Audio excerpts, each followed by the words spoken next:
Hi all, അസ്സലാമലൈക്കും. Welcome back to Silna's kitchen. ഇന്നത്തെ recipe ഉരുളക്കിഴങ്ങ് വെച്ചിട്ട് നല്ല ടേസ്റ്റി ആയിട്ടുള്ള വെറൈറ്റി ആയിട്ടുള്ള ഒരു അടിപൊളി ഈവനിങ് സ്നാക്സിന്റെ റെസിപ്പിയാണ്. എത്ര കഴിച്ചാലും മടുപ്പ് വരില്ല. ഒരു തവണ ഉണ്ടാക്കി കഴിഞ്ഞാൽ പിന്നെ നമുക്ക് വീണ്ടും വീണ്ടും ഉണ്ടാക്കി കഴിക്കാൻ വേണ്ടി തോന്നും. ഇത് ഉണ്ടാക്കിയെടുക്കാനാണെന്നുണ്ടെങ്കിലും നല്ല സിമ്പിളാണ്. അതുപോലെ തന്നെ നല്ല ക്രിസ്പി ആയിട്ടുള്ള ഒരു ഐറ്റമാണ്. ഇത് എത്രത്തോളം ക്രിസ്പി ആണെന്നുള്ളത് ഞാനിപ്പോൾ കാണിച്ചു തരാം. പുറം ഭാഗം നല്ല ക്രിസ്പിയും അകം നല്ല സോഫ്റ്റ് ആയിട്ടിരിക്കുന്ന ഒരു അടിപൊളി ഐറ്റമാണ്. അപ്പോൾ ഇതെങ്ങനെയാണ് തയ്യാറാക്കുന്നതെന്ന് അറിയാനായിട്ട് വീഡിയോ സ്കിപ്പ് ചെയ്യാതെ മുഴുവനായിട്ടൊന്ന് കണ്ടു നോക്കണേ. റെസിപ്പിയിലോട്ട് കിടക്കുന്നതിന് മുമ്പായി സിൽനാസ് കിച്ചൺ ചാനൽ ആദ്യമായിട്ട് കാണുന്നവരാണെങ്കിൽ പ്ലീസ് ഒന്ന് സബ്സ്ക്രൈബ് ചെയ്തേക്കണേ. ഒപ്പം തന്നെ ഈ വീഡിയോസ് നിങ്ങൾക്ക് ഇഷ്ടപ്പെടുകയാണെങ്കിൽ ഒരു ലൈക്ക് ചെയ്ത് ഷെയർ ചെയ്ത് സപ്പോർട്ട് ചെയ്യാനും മറക്കരുത്. ഇനി നമുക്ക് ഇതെങ്ങനെയാണ് തയ്യാറാക്കുന്നതെന്ന് നോക്കാം. ഇതിനായി ആദ്യം തന്നെ ഒരു മീഡിയം സൈസിലുള്ള 2 ഉരുളക്കിഴങ്ങ് തൊലിയെല്ലാം കളഞ്ഞതിന് ശേഷം ഇതേപോലെ ചെറുതായിട്ട് കട്ട് ചെയ്തെടുത്തിട്ട് ഒരു ചെറിയ മിക്സിയുടെ ജാറിലേക്ക് ഇട്ട് കൊടുത്തിട്ടുണ്ട്. ഇനി ഇതിലേക്ക് ഒരു സവാളയുടെ ചെറിയൊരു ഭാഗം കട്ട് ചെയ്തിട്ട് ഇതേപോലെ എടുത്ത് അതും ഇട്ട് കൊടുത്തിട്ടുണ്ട്. ഇനി ഇതിലേക്ക് 1/2 കപ്പ് അളവിൽ വെള്ളം ഒഴിച്ചു കൊടുത്തിട്ട് ഇത് നന്നായിട്ടൊന്ന് അരച്ചെടുക്കാം. ഇത് അരച്ചെടുത്തതിന് ശേഷം ഇതൊന്ന് മാറ്റി വെക്കുന്നുണ്ട്. അടുത്തതായിട്ട് ഒരു ബൗളിലേക്ക് 250 ml കപ്പിന്റെ അളവിൽ ഇതേപോലെ നിറച്ചാണ് എടുത്തിട്ടുള്ളത് കടലമാവാണ് ഇട്ട് കൊടുക്കുന്നത്. 1/2 കപ്പ് അളവിൽ ഇട്ട് കൊടുക്കുന്നുണ്ട്. അതിൻ്റെ കൂടെ തന്നെ ഇതേ കപ്പ് അളവിൽ അരിപ്പൊടിയും കൂടെ ഇട്ട് കൊടുക്കണം. 1/4 കപ്പാണ് എടുത്തിട്ടുള്ളത്. വറുത്ത അരിപ്പൊടി വേണം ഇട്ട് കൊടുക്കാനായിട്ട്.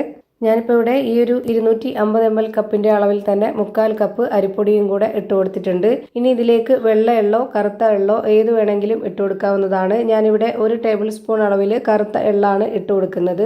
ഇനി ഒരു നുള്ള് ചെറിയ ജീരകവും വലിയ ജീരകവും ഇട്ട് കൊടുക്കുന്നുണ്ട്. ഇത് പൊടി ഉണ്ടെന്നുണ്ടെങ്കിൽ അത് ഇട്ട് കൊടുക്കാം, അല്ലാന്നുണ്ടെങ്കിൽ ഇതുപോലെ മുഴുവനെ ഇട്ട് കൊടുക്കാം. ഇനി ഇതുപോലെ ചെറിയൊരു സ്പൂൺ അളവിൽ 1 സ്പൂൺ മുളക് പൊടി ഇട്ട് കൊടുത്തു.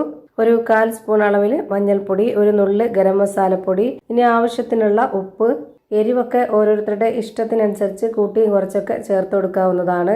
ഇനി ഇതിലേക്ക് വെളുത്തുള്ളി ഇഞ്ചി ചതച്ചതാണ് ഇട്ട് കൊടുക്കുന്നത്. അതിൻ്റെ കൂടെ തന്നെ കുരുമുളകും കൂടെ ഒന്നിച്ച് ചതച്ച് നേരത്തെ തന്നെ വെച്ചിരുന്നതാണ്. അതുകൊണ്ടാണ് ഈ ഒരു കളറ്. അത് ഞാനിവിടെ 1/2 സ്പൂൺ അളവിൽ ഇട്ട് കൊടുത്തിട്ടുണ്ട്.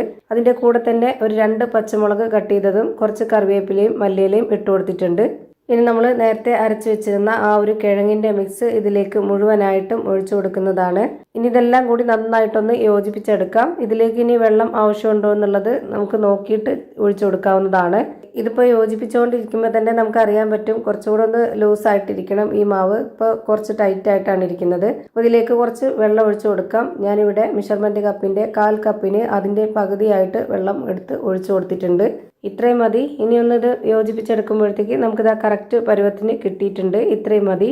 ഇനി നമ്മുടെ കൈ വെള്ളത്തിലൊന്ന് മുക്കിയെടുക്കുകയോ അല്ലാന്നുണ്ടെങ്കിൽ കയ്യിൽ കുറച്ച് ഓയിൽ ഒന്ന് സ്പ്രെഡ് ചെയ്യുകയോ ചെയ്തതിന് ശേഷം ഇതിൽ നിന്ന് കുറച്ച് മാവ് എടുത്തിട്ട് ഇതാ ഈ ഒരു ഷേപ്പിൽ റെഡിയാക്കി എടുക്കാം.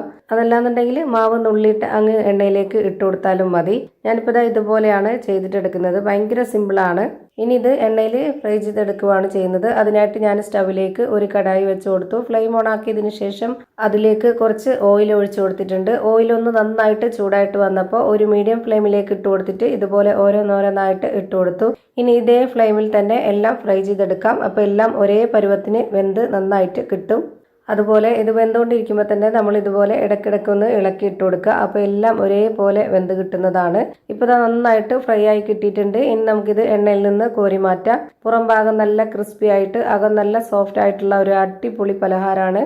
ഒരുപാട് എണ്ണയൊന്നും കുടിക്കാത്ത നല്ല ടേസ്റ്റി ആയിട്ടുള്ള ഒരു പലഹാരമാണ്. അപ്പോൾ ഇത്രയേ ഉള്ളൂ ഇന്നത്തെ വീഡിയോ ഇഷ്ടമായ ലൈക്ക് ചെയ്യാനും കമൻറ്റ് ചെയ്യാനും ഷെയർ ചെയ്യാനും മറക്കരുത്. അപ്പോൾ ഇത്രയേ ഉള്ളൂ ഇന്നത്തെ വീഡിയോ ഇഷ്ടമായാൽ ലൈക്ക് ചെയ്യാനും കമൻറ്റ് ചെയ്യാനും ഷെയർ ചെയ്യാനും മറക്കരുത്. അതുപോലെ തന്നെ ഞാനിടുന്ന പുതിയ വീഡിയോസ് നോട്ടിഫിക്കേഷനായിട്ട് കിട്ടുന്നതിന് വേണ്ടി സബ്സ്ക്രൈബ് ചെയ്ത് ബെല്ലൈക്കൺ അമർത്തി അതിൽ ഓൾ എന്ന ഓപ്ഷൻ എനേബിൾ ചെയ്ത് കൊടുക്കാനും മറക്കരുത്. പുതിയൊരു വീഡിയോയുമായി വീണ്ടും വരും. Thank you for watching.